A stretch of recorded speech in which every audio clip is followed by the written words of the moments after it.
അധ്വാനിക്കുന്ന ജനവിഭാഗങ്ങളെ ചേർത്തുപിടിച്ച് ഒറ്റപ്പാലം LDF സ്ഥാനാർത്ഥി അഡ്വക്കേറ്റ് കെ പ്രേംകുമാർ നടപ്പിലാക്കിയ വികസന രേഖ പ്രകാശനം ചെയ്തു. PS അച്യുതാനന്ദൻ ഹാളിൽ നടന്ന പ്രകാശന കർമ്മം CPIM കേന്ദ്ര കമ്മിറ്റി അംഗം സലീഗ തൊഴിലുറപ്പ് തൊഴിലാളികൾക്ക് നൽകിയാണ് പ്രകാശനം ചെയ്തത്.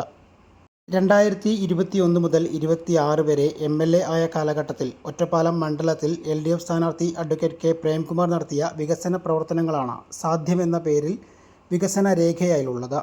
അടിസ്ഥാന സൗകര്യ വികസനം മുതൽ ഉൽപ്പാദന മേഖലയിൽ വരെ ജനജീവിതത്തെ സമഗ്രമായി സമീപിക്കുന്ന പ്രവർത്തനങ്ങളാണ് MLA കാഴ്ചവെച്ചിട്ടുള്ളത്.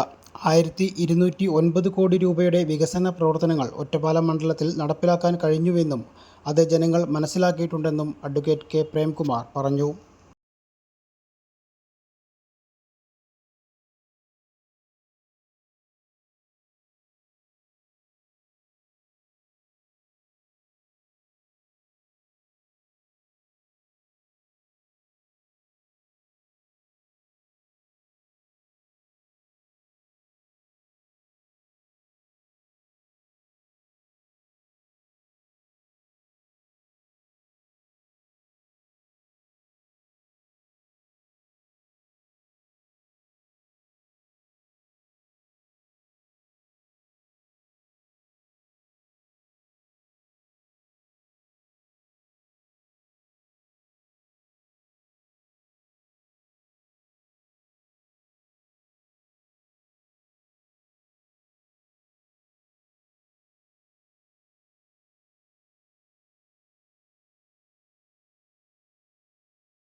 ഒറ്റപ്പാലത്തിൻ്റെ ഈ പാരിസ്ഥിതിക കാർഷിക മേഖലകളെ കരുതലോടെ കണ്ടും വിദ്യാഭ്യാസ ആരോഗ്യ പശ്ചാത്തല സൗകര്യ മേഖലകളെ നവകേരളത്തിനനുസൃതമായി വളർത്തിയുമുള്ള വികസന പ്രവർത്തനങ്ങൾ ജനജീവിതത്തിന് പുതിയ ഊർജ്ജം നൽകുമെന്നും സാധ്യം പ്രകാശന ചടങ്ങിൽ പ്രേംകുമാർ വ്യക്തമാക്കി.